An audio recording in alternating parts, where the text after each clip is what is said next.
Hello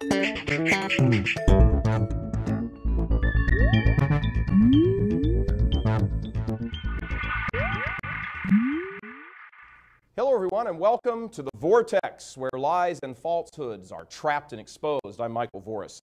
The Republicans haven't even officially nominated their vice presidential candidate yet. That happens later this week. But already the liberal media is raising questions about her experience. She's not qualified, they say. She has no experience. She's had no significant accomplishments. Lines like that are popping up all over liberal rags. But did the media just start checking candidate resumes when Palin was announced? One of the more amusing comments is the famous line, "She's just a heartbeat away from the presidency of the United States." Yep, she sure is, or hopefully she will be.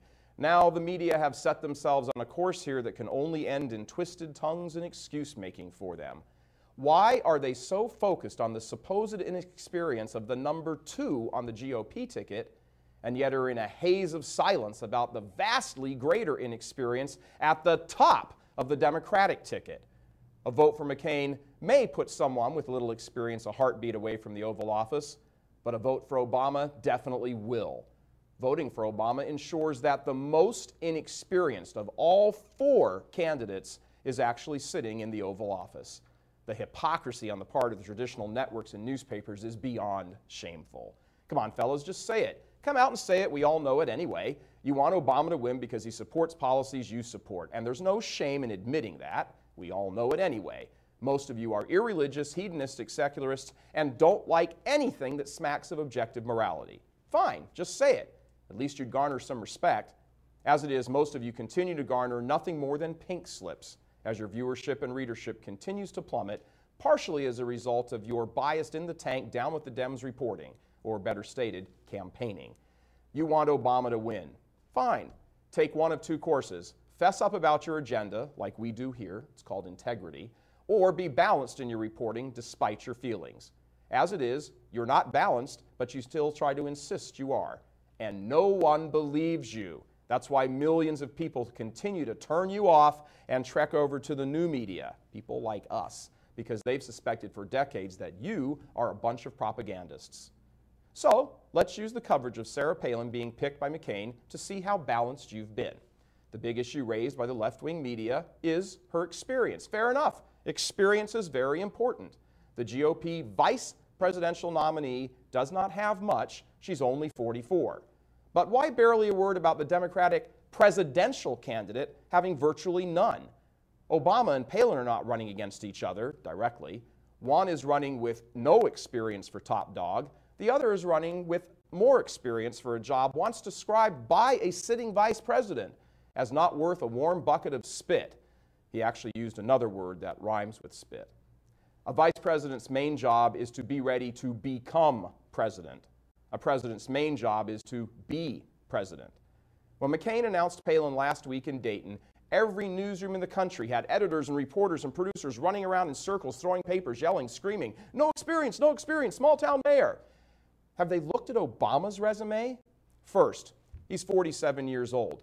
Just 47 years old. Obama is just 2 weeks older than me. 2 weeks. Now, if he's qualified to be president, so am I. At least I've been in charge of something in my professional life. In addition to 20 years in the media, I've also started and run 2 companies. What about you, Barack? What have you done?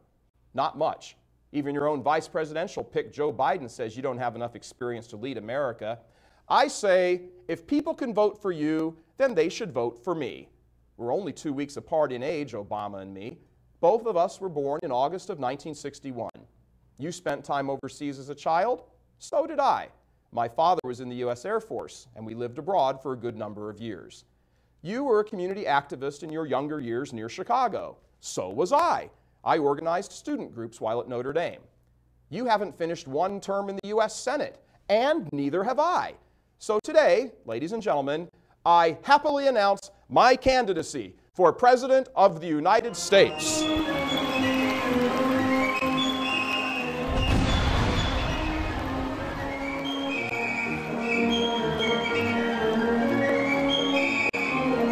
And I would like to say to my distinguished opponent, by every possible measure, I have just as much inexperience to be president as you do.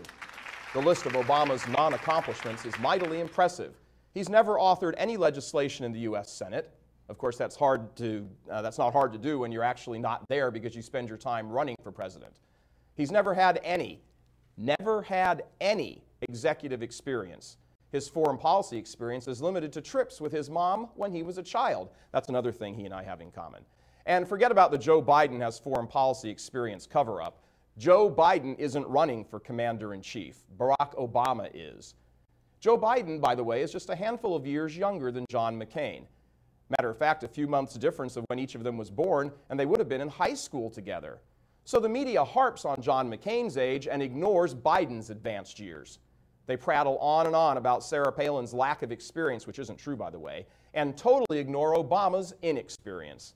But the media does rave on and on about what a fine speech he can deliver. Boy, can he preach! People swoon, they faint, they cry, they thrill, they get tingles running up and down their legs, and that's just the reporters. What experience does he have? Well, he has said change about 1 billion times.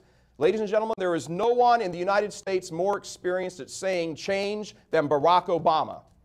And electing an inexperienced, never accomplished anything significant leader of the free world would be a change. But not the change we need. You know what, Senator? Keep the change. Come November, remember Obama. Soft on terrorists, but tough on fetuses. I'm Michael Voris. And remember, vote for me, the least inexperienced candidate. You know, my campaign has already sprung into action, and we need a campaign slogan. Right now, we're thinking of, America has lost its way. America deserves Voris. Go into the forum and tell us what you think, or help us come up with a new one. Check back every day, and we'll let you know how the campaign is going, and God bless America.